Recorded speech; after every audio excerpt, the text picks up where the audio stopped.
Hoy en Error 418, el pendrive se despide, pero las alternativas ya están aquí. Además, Linux Mint cambia su estrategia. Intel vuelve a alejarse del código abierto. Y una alerta desde México. ¿Estás seguro de que nadie está usando tu identidad? Hablaremos de los peligros de los datos biométricos y por qué las filtraciones en instituciones mexicanas son tan comunes como preocupantes. Comenzamos.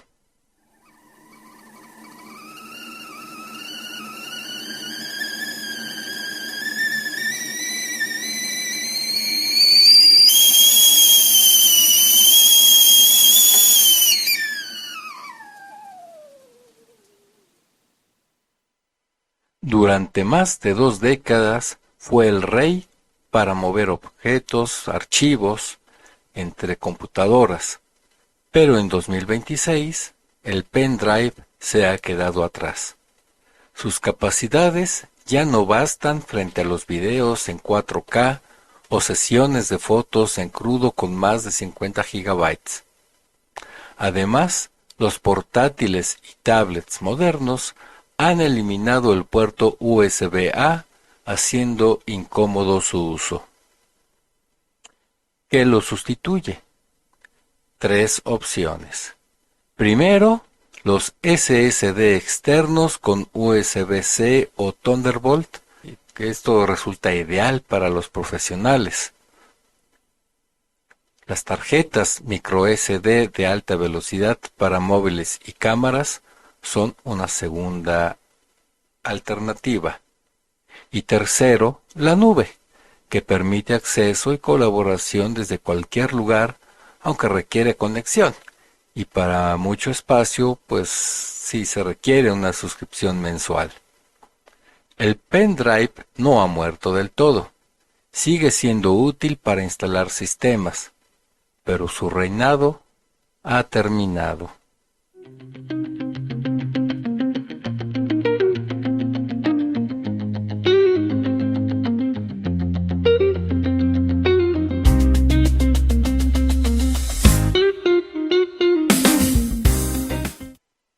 Linux Mint se toma su tiempo. Cambiamos de tema para hablar de Linux Mint, una de las distribuciones más queridas por quienes se inician en el mundo Linux. Su equipo acaba de anunciar un giro importante. Van a alargar su ciclo de desarrollo. Hasta ahora solían lanzar 2 versiones por año, una en junio y otra en diciembre, al estilo de lo que hace Ubuntu, por ejemplo, o lo que ha adoptado desde su versión 25.02 LibreOffice. Este ritmo frenético, el de 2 versiones al año, les obligaba a priorizar la rapidez sobre la innovación. La nueva estrategia consiste en tomarse más tiempo entre versión y versión, quizás hasta 9 meses o un año, digamos que más al estilo de Debian. ¿Por qué? Bueno, pues según sus desarrolladores, quieren ganar margen para incluir cambios más ambiciosos, pulir la experiencia de usuario y, sobre todo, garantizar que cada lanzamiento sea realmente estable. Insisto, al modo de Debian. Linux Mint siempre se ha caracterizado por ser la distribución que funciona sin sorpresas. Alargar los ciclos también beneficia a los usuarios que no quieren estar actualizando cada 6 meses. La próxima versión, Linux Mint 23, promete ser un salto importante, pero tendremos que esperar un poco más de lo habitual. Eso sí, la paciencia en el software libre casi siempre trae recompensas. Y bueno, vemos Como Linux Mint cambia de un esquema al estilo de Ubuntu, con 2 versiones anuales, programadas en fechas específicas o en meses específicos, a un esquema más parecido al de Debian, que más que regirse por tiempos, pues lo que busca es, sí, con un estimado de en cuánto tiempo se deliberará la próxima versión estable, pues le da prioridad a la estabilidad y la seguridad, y no lanza la nueva versión hasta que se ha conseguido ese objetivo. Ambas opciones tienen pros y contras. ¿Tú cuál prefieres? ¿O será que en algunos casos valga más la pena apostarle a la estabilidad y la seguridad, en tanto que en otros casos, quizás dependiendo del tipo de programa, sea interesante mantener los esquemas programados con 2 versiones anuales? Creo que cada cosa tiene su lugar y sus objetivos. Finalmente se trata de proyectos comunitarios con pues una administración también común, abierta, y que pues las comunidades se conocen y toman sus decisiones a partir de sus propias experiencias. Bueno, vámonos con la siguiente nota, que ya será un poco amarga.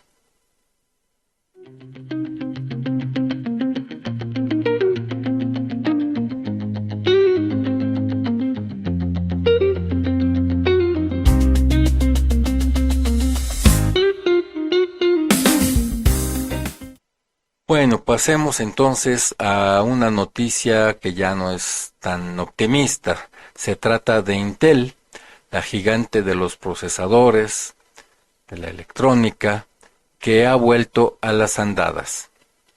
Nada que sea para sorprenderse, ¿verdad? Una compañía que se beneficia del apartheid, pues no podemos esperar menos que lo que hoy les traigo para compartirles. Y es que Intel, que arrastra graves problemas financieros y que tan solo hace algunos meses fue parcialmente nacionalizada por el gobierno de Estados Unidos para evitar su bancarrota, ha decidido archivar varios de sus repositorios de código abierto en GitHub.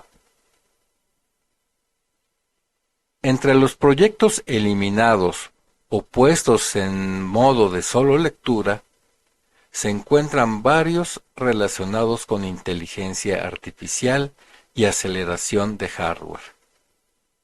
Esto es muy significativo. Hasta hace poco, Intel era uno de los mayores contribuyentes al kernel de Linux y a herramientas como OpenVINO para inteligencia artificial. Pero ahora, ante la presión de sus accionistas, principalmente, ¿verdad? Esos mismos que, bueno, en fin, ante la presión de estos señores y la necesidad de generar ingresos inmediatos, que bueno, eso se entiende, parece que están optando por un modelo de negocio mucho más cerrado, guardándose para sí los desarrollos más valiosos. Y pues resulta que no es la primera vez que Intel da bandazos con el software libre. En el pasado ya había abandonado proyectos como el firmware ME abierto o el soporte para ciertas tarjetas inalámbricas. La comunidad Linux ha respondido con decepción, porque Intel era considerado de los buenos, entre comillas. Yo no lo considero así por su participación en el apartheid, pero bueno, pues algunos tal vez un poquito ajenos a cuestiones pues que nos deberían importar en primerísimo lugar, pues lo veían nada más desde el punto de vista técnico. Y bueno, lo veían como los buenos frente a Nvidia o Qualcomm, que definitivamente no quieren saber nada, por ahora al menos, de lo que es el código abierto. El temor ahora es que otros fabricantes sigan el mal ejemplo, debilitando el ecosistema abierto en un momento clave para la inteligencia artificial. Intel dice que es un reajuste temporal, pero los precedentes no nos invitan a ser muy optimistas que digamos. ¿Cómo la ves? ¿Qué pensar de una empresa como esta que se asienta en territorios ocupados y participa en el apartheid? ¿Te sorprende su decisión de traicionar sus participaciones en proyectos de código abierto? Para mí no es ninguna sorpresa. Bueno, vámonos al final.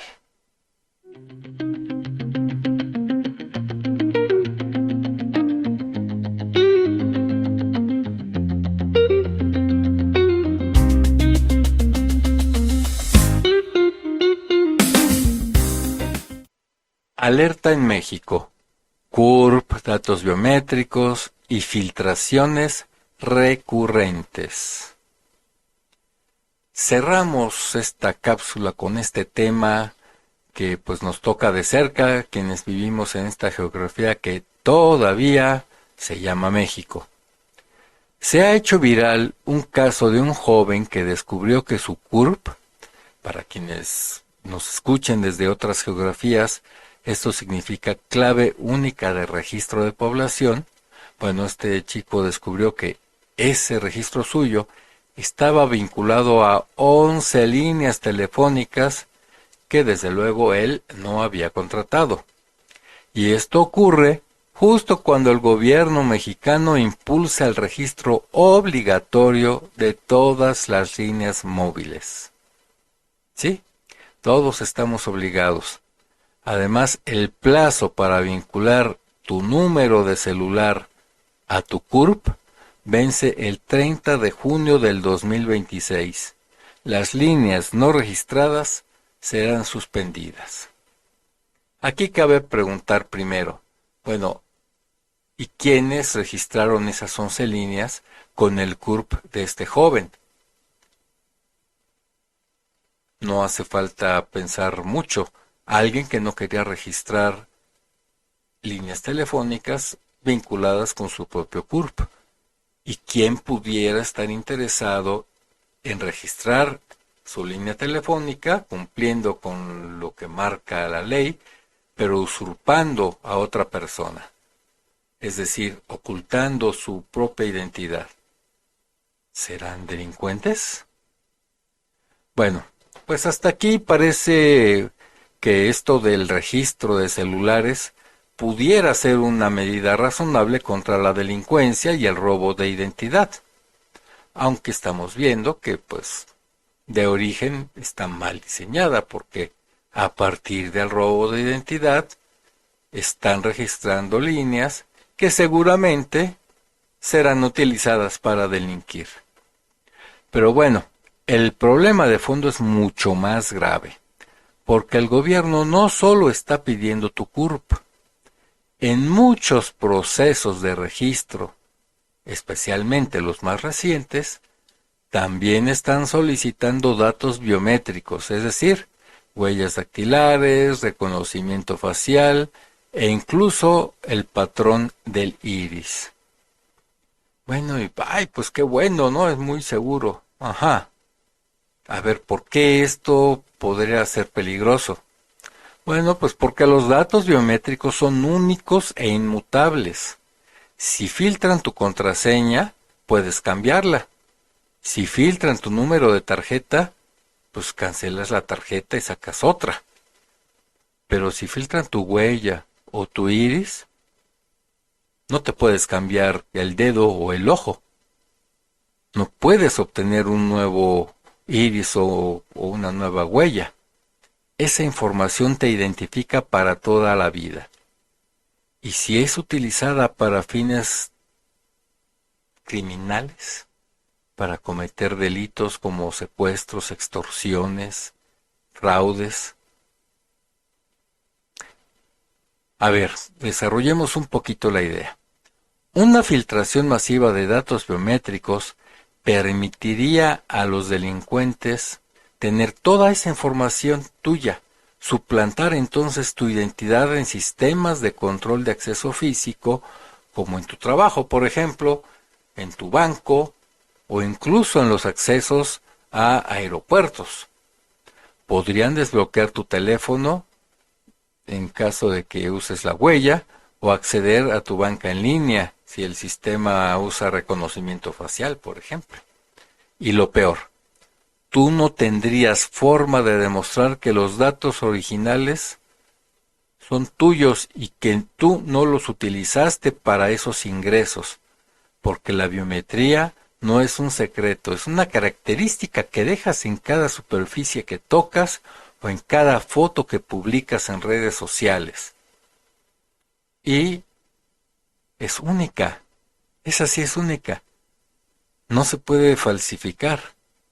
Entonces, ¿cómo demuestras que tú no hiciste algo que efectivamente no hayas hecho? Esto nos lleva a un punto clave que debemos añadir con fuerza: la frecuencia de filtraciones de datos en instituciones mexicanas. Lamentablemente, nos hemos ya acostumbrado a enterarnos de que una dependencia gubernamental perdió o expuso bases de datos completas, sea porque las filtraron desde dentro o porque hubo un acceso no autorizado a sus servidores. El INE, el SAT, la Secretaría de Educación Pública, el IMSS, Gobernación que controla la CURP, todos han sufrido incidentes en los últimos años, es más, en los últimos meses. En muchos casos, los datos filtrados incluyen nombres, direcciones, números de seguridad social y en alguna ocasión huellas dactilares. La sensación de que ya es común es precisamente lo más alarmante. Si hoy se recopila tu biometría para un registro de celulares, ¿qué garantías hay de que esa base de datos no termine en el próximo lote de información filtrada en Telegram o en la Dark Web o en Tepito, donde sabemos que se venden todas estas bases de datos?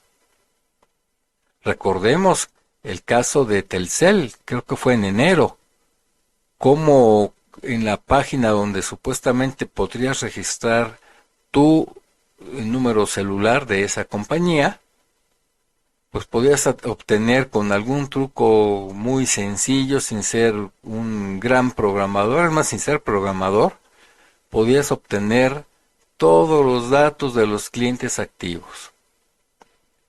Bueno, pues nosotros, como ciudadanos, somos quienes debemos estar alerta. La recomendación sigue siendo la misma. Revisa en el portal de tu operador qué líneas están vinculadas a tu CURP. Si encuentras alguna que no reconoces, repórtala de inmediato. Pero además, empieza a exigir transparencia sobre el tratamiento de tus datos biométricos. Ninguna medida de seguridad justifica que tu huella dactilar termine en manos de criminales porque una institución no supo protegerla o no quiso. La tecnología debe estar al servicio de las personas, no al revés. Yo sigo pensando en que debemos tramitar amparos colectivamente para no entregar nuestros datos biométricos a un gobierno inepto que ha demostrado no tener como prioridad la seguridad de nuestra información, que no le ha dado la importancia que merece, que recorta los presupuestos donde debiera realmente enfocar esfuerzos para adquirir tecnología, capacitación, para protegernos. Y más cuando en muchos casos hay vinculación tanto de las Fuerzas Armadas como de las diversas policías con el crimen organizado. Muchas veces se confunden el uno y el otro. Bueno, pues así es que llegamos al final de esta nueva emisión, ya la número 40 de Error 418, Soy una tetera. ¿Cómo ves este asunto de la seguridad de tus datos, del registro de líneas celulares? Bueno, pues hoy repasamos lo que fue, lo que es, está viviendo el ocaso de las memorias USB y cuáles son sus herederos, la pausa estratégica adoptada por Linux Mint, la nota preocupante del cierre de Intel a proyectos de código abierto y esta nueva alerta mexicana que nos obliga a hablar de biometría y filtraciones. Cuida tus datos como cuidas tus llaves, porque hay puertas que una vez abiertas ya no se pueden volver a cerrar. Y con la tremenda corte de justicia del acordeón que nos cargamos, ¿qué defensa nos queda como ciudadanos? Bueno, nos seguimos escuchando. Yo soy Armando Soto de Servicios Estratégicos Rentables. Hasta la próxima.